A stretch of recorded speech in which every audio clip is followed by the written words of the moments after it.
인사하겠습니다. 메리 크리스마스. 사랑하고 축복합니다. 네, 감사합니다. 실시간 예배를 드리시는 분들도 메리 크리스마스입니다. 모든 영웅들에게는 나름대로의 거창한 탄생 신화가 있지요. 삼국유사에 보니까 인간이 되고 싶은 곰이 100일 동안 빛을 보지 않고 마늘 20개와 쑥 한 자루를 가지고 견디어내어서 인간 여인이 되었다고 하지 않습니까? 그래서 그 여인이 환인의 서자인 환웅과 결혼을 해서 고조선을 건국하게 되었다. 이런 건국 신화, 우리나라 건국 신화이죠. 그리고 고구려의 박혁것에는 황금빛 알에서 태어났다고 그렇게 말을 하고 있습니다. 우리나라뿐만이 아니라 이 이집트의 바로 왕은 태양신의 아들이었다. 바로는 이집트 왕을 말하는 것이죠. 태양신의 아들이다. 이렇게 그들을 스스로 주장하고 믿고 있습니다. 그리스 로마 철학의 대부라고 알려진 플라톤이라고 하는 철학자가 있지 않습니까? 이 철학자도요, 아주 신비에 가려진 인물인데요. 그래서 혹자는 아리스토텔레스가 만들어낸 허구적인 인물일 수도 있다. 이런 이야기를 제가 대학 다닐 때 들어본 적도 있어요. 이 플라톤은요, 아폴로 신에 의해서 초자연적으로 출생했다. 이렇게 말하고 있습니다. 예수님도 신비한 출생 스토리를 가지고 있는 것은 사실이죠. 처녀의 몸에서 이 세상에 태어났으니 아주 신비하게 태어난 것은 사실입니다. 그러나 예수님의 탄생과 다른 신화들의 차이점이 있어요. 먼저 우리가 생각해 볼 수 있는 것은 예수님의 탄생은 분명한 역사적 근거가 있다라는 것입니다. 오늘 본문 1절과 2절 말씀 보시면 그때에 가이사 아구스도가 영을 내려 천하로 다 호적하라 하였으니 이 호적은 구레뇨가 수리아 총독이 되었을 때에 처음 한 것이라. 예수님이 언제 태어나셨는지 정확하게 역사적 사건을 바탕으로 우리에게 말씀해 주고 있다는 것입니다. 로마 황제 아구스도는 여기 등장하고 있는 이 아구스도의 본명은 옥타비누스입니다. 옥타비누스. 그는 주전 27년부터 주 14년까지 로마 황제로 있었던 역사적 실존 인물이었습니다. 당시 로마 정부는 이때로부터 시작해서 알려진 바로는 14년마다 호적을 하게 했습니다. 자기 본적지에 가서 내가 살아있다. 이것을 이제 죽은 가족이 있으면 죽었다. 이걸 이제 알려주도록 오늘날에야 뭐 전산 시스템이 잘 갖추어져 있기 때문에 예전에는 우리도 본적 그 등본 호적 등본인가요? 끊으려면 고향에 가기는 했었지만 지금은 다 어디서든지 어느 곳에서든지 호적을 끊을 수가 있죠. 자, 이렇게 호적을 실시하게 했던 이유는 로마 정부가 인구조사를 통해서 세금을 효율적으로 거두기 위한 방법이었던 것입니다.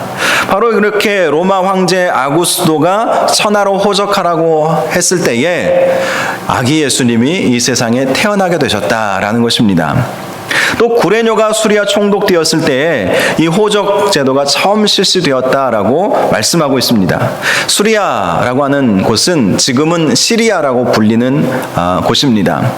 이 수리아는 당시에는 로마의 지배를 받고 있던 속국이었습니다. 그래서 총독을 파송하게 되었는데요. 이 총독의 이름이 구레뇨라고 하는 총독이었던 것이죠. 이 구레뇨는 기록을 보니까 로마 역사의 기록을 보니까 여러 전쟁을 통해서 여러 지역을 정복한 장군으로 나와 있습니다. 그리고 로마 황제의 고문으로 참모로 일을 하게 되었다고 기록하고 있고요. 또 그래서 이제 그의 말년에 시리아 총독으로 파견이 되었다고 말하고 있습니다. 바로 이렇게 예수님의 탄생은 다른 신화들과는 다르다는 것이죠. 정확한 역사적 사실의 기초에서 우리에게 말씀해주고 있다라는 것이 다른 신화들과 다른 점이라는 것입니다. 두 번째, 예수님의 탄생은 구약에 예언된 말씀대로 이루어지게 되었다라는 것입니다. 한마디로 우연히 이루어지게 된 것이 아니라 하나님의 철저한 계획 속에서 이루어지게 되었다라는 것이죠. 우리 하나님은 역사를 주관하시는 분 아니시겠습니까? 역사를 주관하시는 하나님께서 하나님의 계획으로, 하나님의 방법으로 예수님이 이 세상에 오시게 되었다라는 것입니다. 오늘 본문 4절을 보면 요셉도 다윗의 집 족속이므로 갈릴리 나사렛 동네에서 유대를 향하여 베들레헴이라 하는 다윗의 동네로라고 말씀하고 있습니다. 본래 나사렛에서 살고 있었던 요셉과 마리아이지 않았습니까? 갈릴리 지역이었습니다. 그런데 유대 지역 베들레헴으로 호적을 하기 위해서 가게 된 것입니다. 그런데 이것이 어떤 우연히 일어난 일이 아니라 하나님께서 구약 선지자를 통해서 예언된 말씀이 그대로 이루어지게 된 것임을 우리에게 보여주고 있다는 것입니다. 미가서 5장 2절 말씀을 보면 베들레헴 에브라다야 너는 유다 족속 중에 작을지라도 이스라엘을 다스릴 자가 내게서 내게로 나오리라, 이런 말씀이 있습니다. 베들레헴, 작을지라도 이스라엘을 다스릴 자가 나오게 될 것이다. 미가 선지자에게 하나님께서 주신 예언의 말씀입니다. 미가 선지자는요, 북이스라엘이 멸망당하는 그 시점, 그리고 남유다는 히스기야 왕까지 이렇게 현존했던, 그리고 그때에 하나님의 예언의 말씀을 선포했던 선지자였습니다. 그러니 예수님이 태어나기도 적어도 한 700년, 800년 전 사람이었어요. 800년 전에 하나님께서 이미 예언의 말씀을 주신 것이죠. 물론 그 전부터 예수님께서 이 세상에 오실 것은 태초 전부터 하나님의 계획 가운데 있었고요. 그리고 구약의 선지자를 통해서 모세오경의 말씀들을 보면 또 모세오경에 예수 그리스도를 예표하는 그런 말씀들이 많이 있지 않습니까? 우리가 레위기서 요즘 말씀을 같이 공부하고 있는데 지난주에 살펴본 것처럼 지난주 민수기였죠. 만나도 예수 그리스도를 예표하는 것입니다. 참 떡이신 예수님. 반석에서 터져나오는 생수도 참 생명수이신 예수님을 상징하는 것이죠. 불뱀에 물렸던 사람들이 놋뱀을 바라보면 살리라 라고 하신 그 말씀도 이 놋뱀이 바로 십자가에 달려 돌아가시는 그 예수님을 상징하는, 예수님을 예표하는 그 말씀들이 구약의 말씀 가운데 많이 있어요. 특별히 미가서 말씀은 정확하게 예수님께서 베들레헴에 태어나게 될 것임을 우리에게 말씀해주고 있다는 것입니다. 이 말씀의 의미가 무엇이겠습니까? 예수님이 이 세상에 오신 것은 우연히 이 세상에 오게 된 것이 아니라 하나님의 계획 속에서 구약의 예언대로 이 세상에 오시게 되었다라는 것입니다. 세 번째, 예수님의 탄생 이야기는 그 사실을 전혀 왜곡하지 않고 전혀 미화하지 않고 있기에 더 사실이라는 것이죠.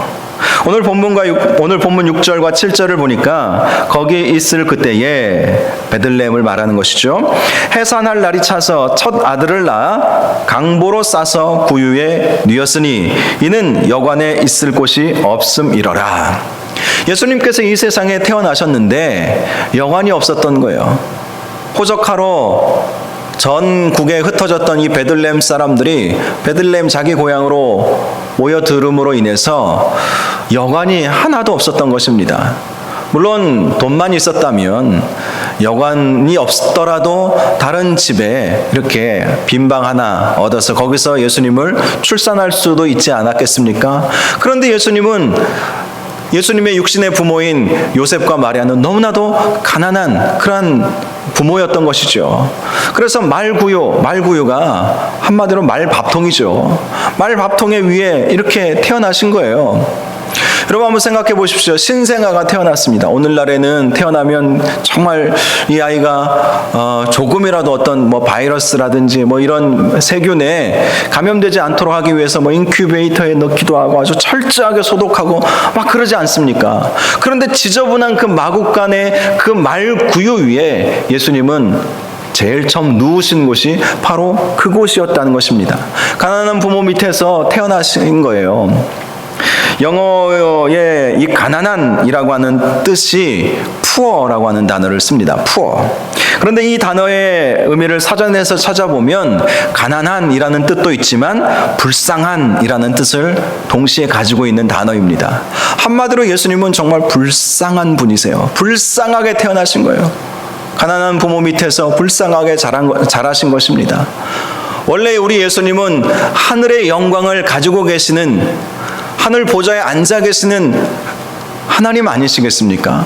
그런데 그분이 불쌍한 모습으로 이 세상에 오신 것입니다. 너무나도 불쌍한 모습. 세상에 어떤 아기가 이렇게 말밥통 위에, 그 부모도 참 너무하죠. 그러나 어쩔 수 없는 상황인 거예요. 아이는 태어났는데 누일 곳이 없는 거예요. 그래서 이 말 구유 위에 예수님을 놓아 두었던 것입니다. 여러분, 세상의 어느 종교가 자기 종교의 창시자를 이렇게 초라하게 묘사할 수 있겠습니까?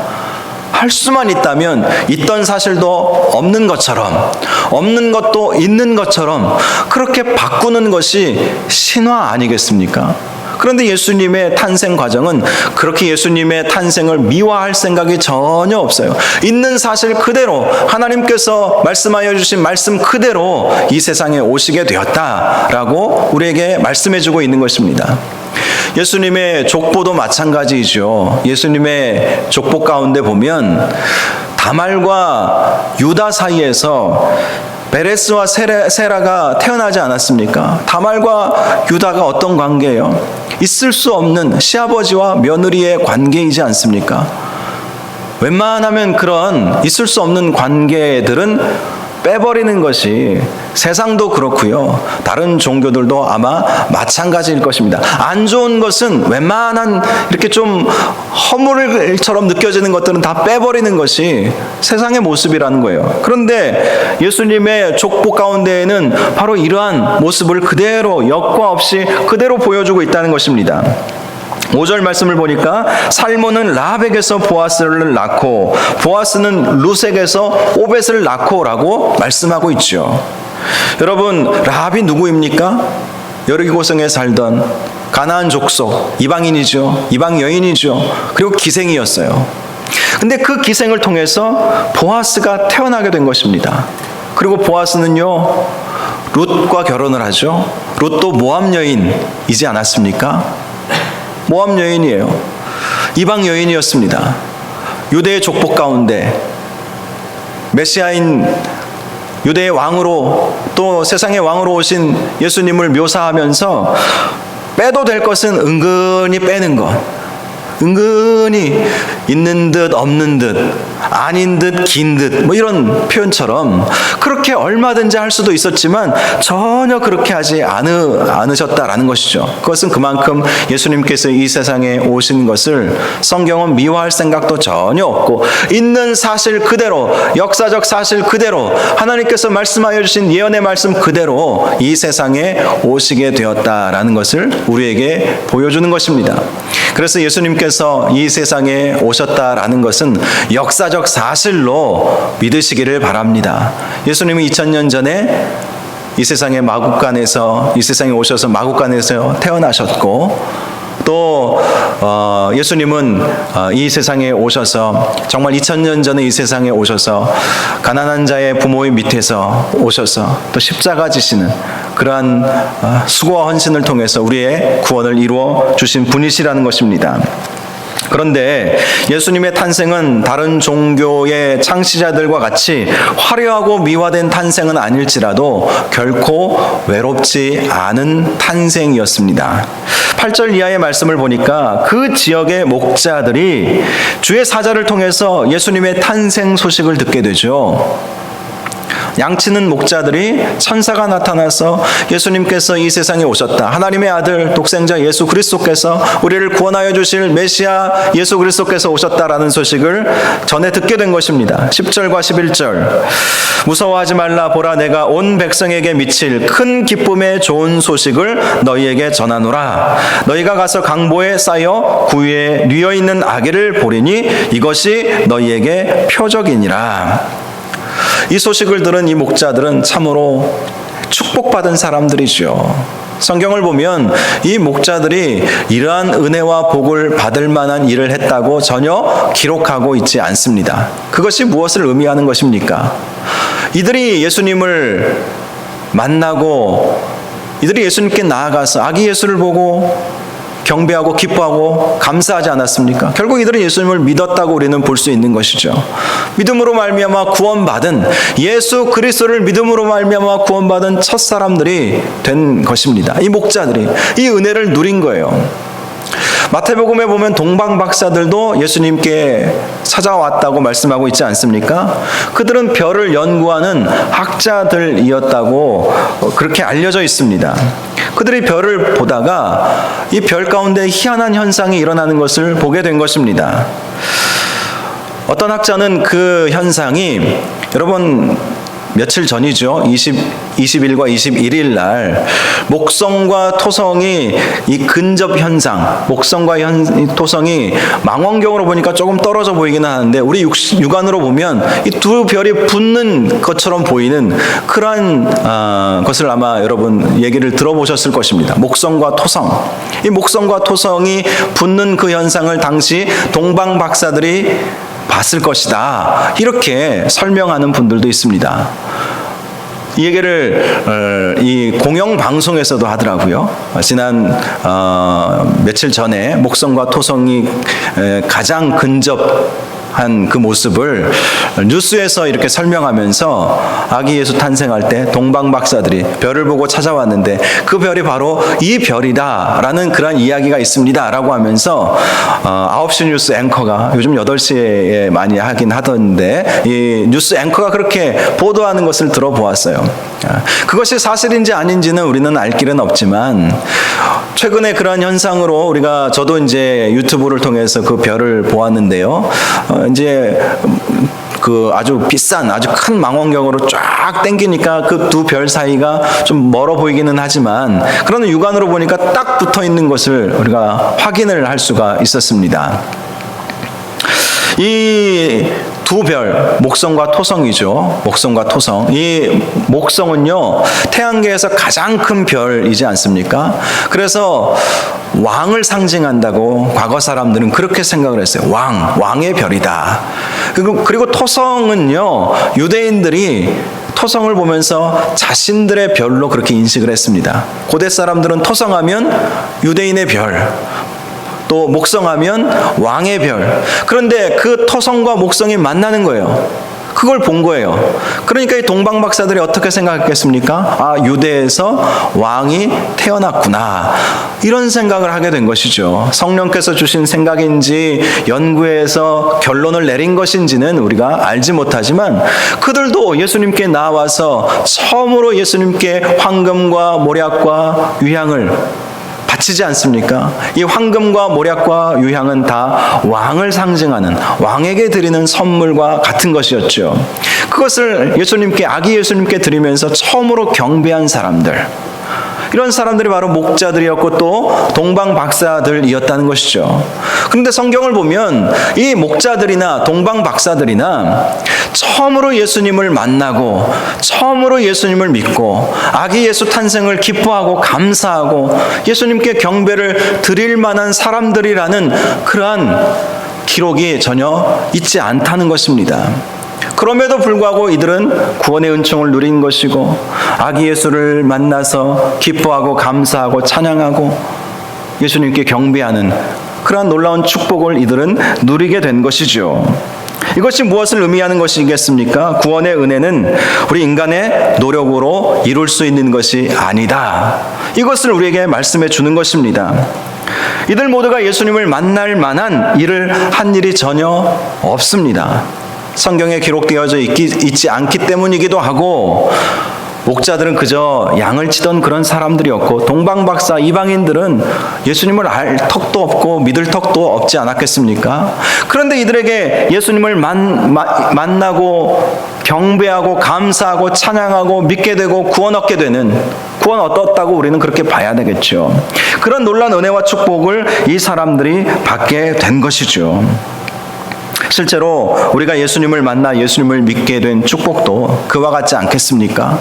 우리가 예수님을 만나서 이렇게 성탄절날 아침에 본당에 와서 또 실시간 예배에 참여하면서 예배드리고 있다는 것 자체가 하나님의 은혜 아니겠습니까? 우리가 무엇을 했기에 우리가 이렇게 놀라운 구원과 은혜와 예배 드릴 수 있는 자격을 우리가 받을 수 있었겠습니까? 모든 것이 다 하나님의 은혜인 것이죠. 사실 우리의 구원은 어쩌면 세상에서 말하는 논리로 설명할 수 없는 일입니다. 세상에서 말하는 논리가 무엇입니까? 인과응보의 법칙, 이런 말을 들어보셨을 거예요. 어떤 결과는 원인이 분명히 있다는 것이죠.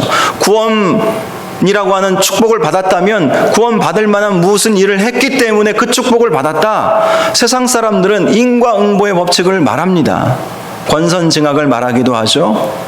죄를 지은 사람은 징계를 받아야 되는 것이고 선한 일을 한 사람들은 복을 받아야 되는 거예요.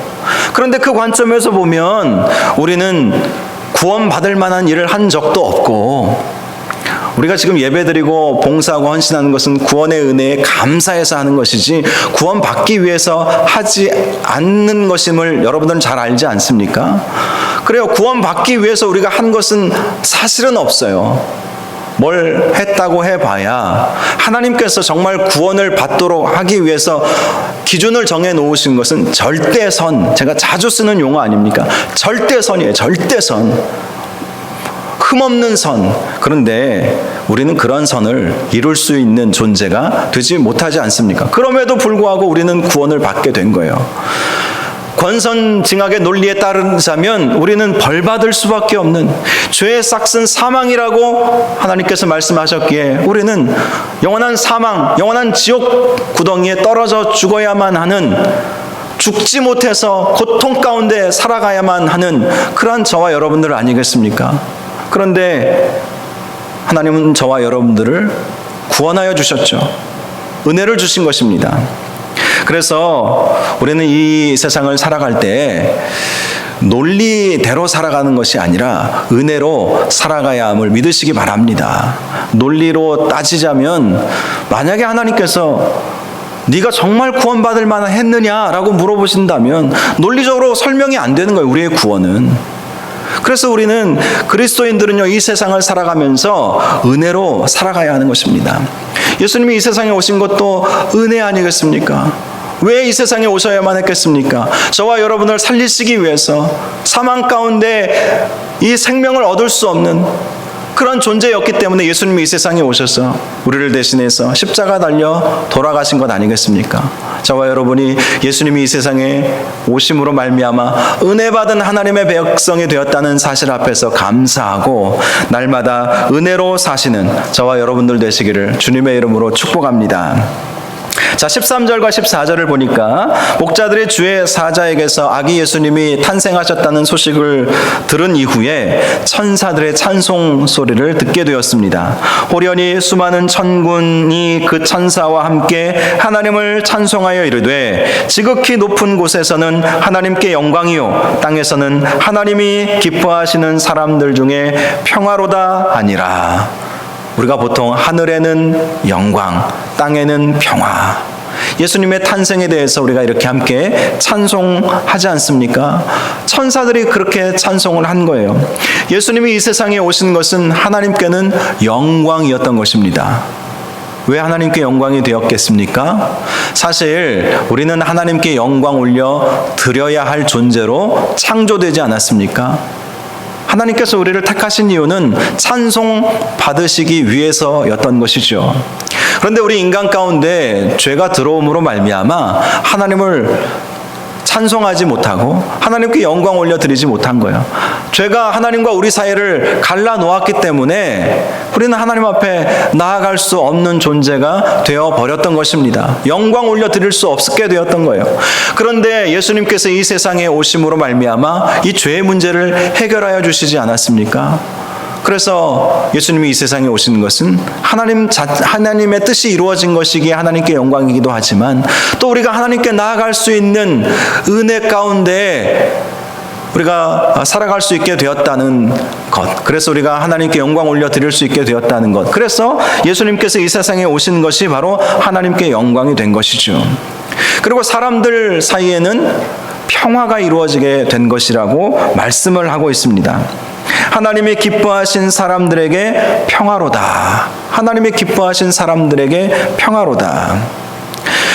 하나님과의 관계가 깨어지면서 사람들과의 관계도 깨어지고 말았습니다. 하나님과의 관계가 깨어지니까 여러분, 그 아담과 하와가 범죄한 이후에 하나님이 아담에게 물어보죠. 왜 이런 일을 했느냐? 내가 먹지 말라고 한 이 선악과를 네가 왜 먹었느냐? 그러자 아담이 뭐라고 대답했습니까? 하나님이 내게 주셔서 나와 함께하게 하신 바로 저 여자가 나에게 선악과를 주어서 먹었나이다. 이렇게 말한 거예요. 처음에 아담이 하와를 봤을 때 뭐라고 고백했습니까? 내 살 중에 살이요 내 뼈 중에 뼈로다. 너무 기뻐한 거예요.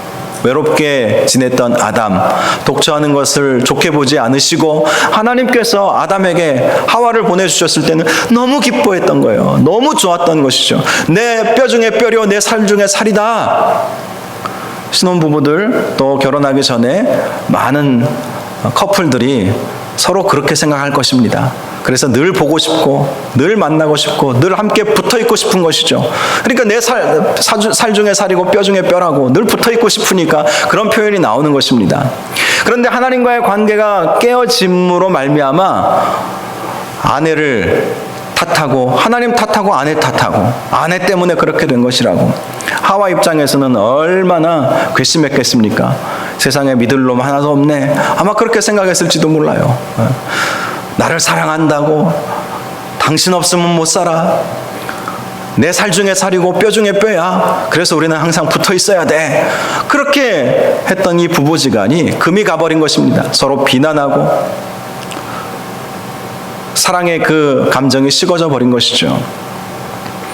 아담과 하와가 두 아들을 낳지 않았습니까? 가인과 아벨.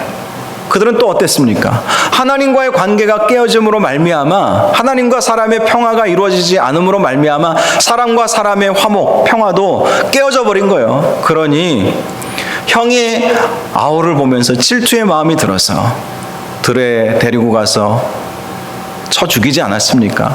최초의 살인이 이루어지게 되었던 것입니다. 그런데 예수님께서 이 세상에 오심으로 말미암아 먼저는 하나님과 우리의 관계를 화목시켜 주셨죠. 화목하게 해주신 것입니다. 예수님은 화목제물이 되어주신 거예요. 화목제물.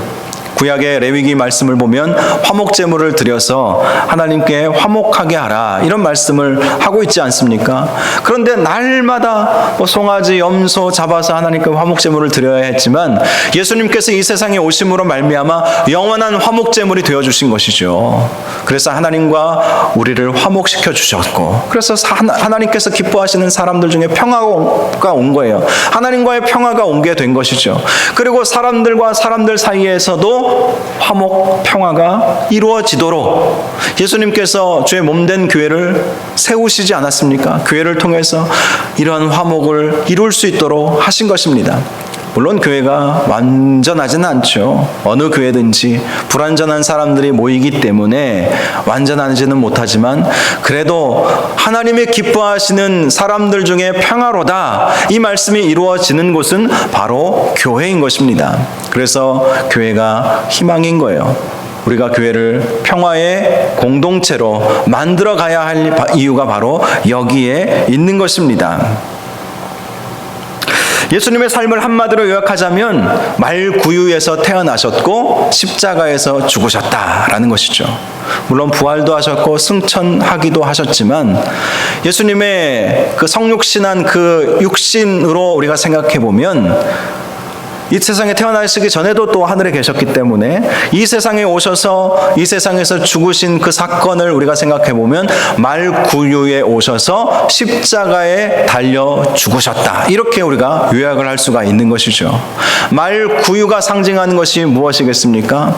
가난함, 낮아짐, 겸손함을 상징하는 것입니다.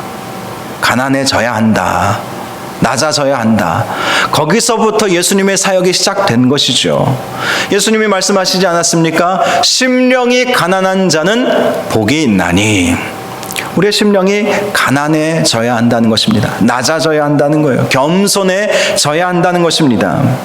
그리고 십자가로 우리는 향해 나아가야 합니다.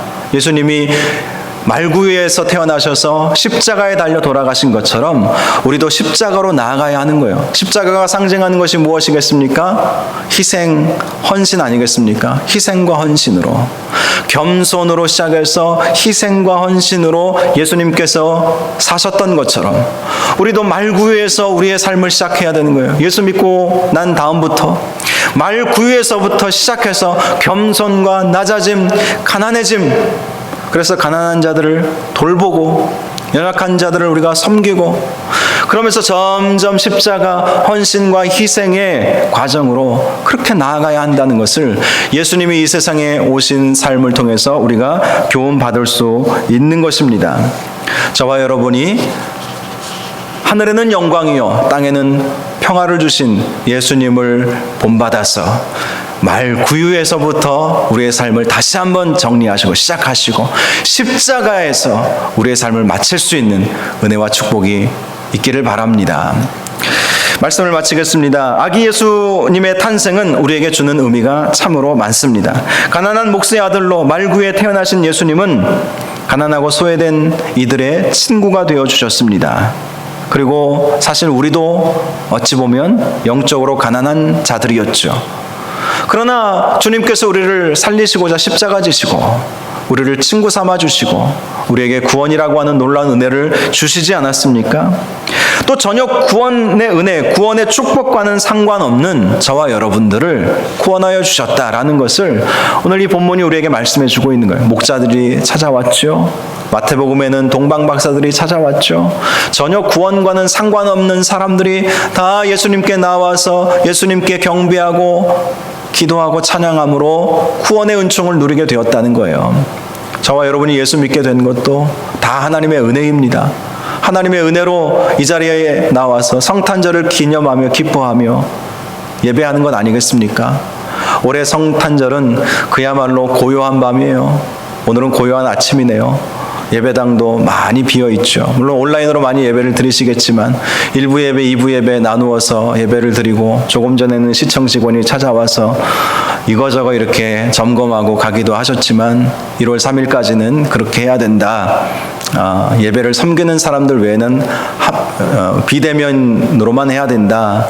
그렇게 근데 우리가 비대면으로만 하기도 좀 어렵고 그렇다고 반주자 2분 또 뭐 헌금위원들만 와서 예배 드리는 것도 너무 좀 어색하고 그래서 예배 섬기는 마음으로 1부, 2부 나눠서 오시라고 했는데 이 넓은 본당에 소수의 일부 예배도 적은 분들이 모여서 예배를 드리고 2부 예배도 이렇게 우리 중직자들 중심으로 예배를 드리면서 고요한 성탄절 우리가 맞고 있지만 그러나 이러한 고요한 성탄절 가운데에서도 저와 여러분들을 부르시고 또 온라인으로 예배 드리시게 하신 것이 다 하나님의 은혜인 줄 믿으시기 바랍니다.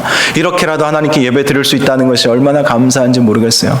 저는 웬만하면 뭐 시청이나 구청 이런 분들 물론 존경하고 또 무시하는 마음 전혀 없지만 뭐 그렇다고 해서 관공서나 이런 데 가서 기죽지 않는데 오늘은 시청 직원이 오니까 움츠러들더라고요. 어쩔 수 없어. 예배는 드려야겠길래. 물론 온라인으로 드릴 수도 있어요. 근데 이제 혹시라도 뭐 하나 지적당하면 어떡하나. 안절부절 못하면서. 제가 그랬어요. 그러나 여러분 이것도 은혜인 줄로 믿으시기 바랍니다. 코로나 때문에 또 우리가 사회적인 이목도 있고 또 요즘 교회를 통해서 확진자들이 또 많이 늘어나고 있지 않습니까? 할 말이 없고 면목이 없는 것도 사실입니다. 그러나 이러한 어려움 가운데에서도 하나님께 예배드리고 구원받은 그 은총을 감사할 수 있다는 건 여러분 감사로 생각하시고 은혜로 여기시기를 바랍니다. 특별히 천사들이 하나님께는 영광이요 땅에서는 하나님께서 기뻐하신 사람들 중에 평화로다 하신 것처럼 우리의 삶도 하나님께 영광 올려드리고 또 평화를 만들어가는 평화의 사람들 되시기를 주님의 이름으로 축원합니다. 이 시간 우리 함께 찬양하기를 원합니다. 우리 말씀 생각하면서 우리는 정말 은혜 아니면 살아갈 수가 없는 존재입니다. 예수님이 이 세상에 오신 것 자체가 은혜 아니겠습니까? 그래서 우리가 이 찬양 같이 부를 수 있기를 바랍니다. 은혜 아니면 살아갈 수가 없네. 함께 찬양하겠습니다.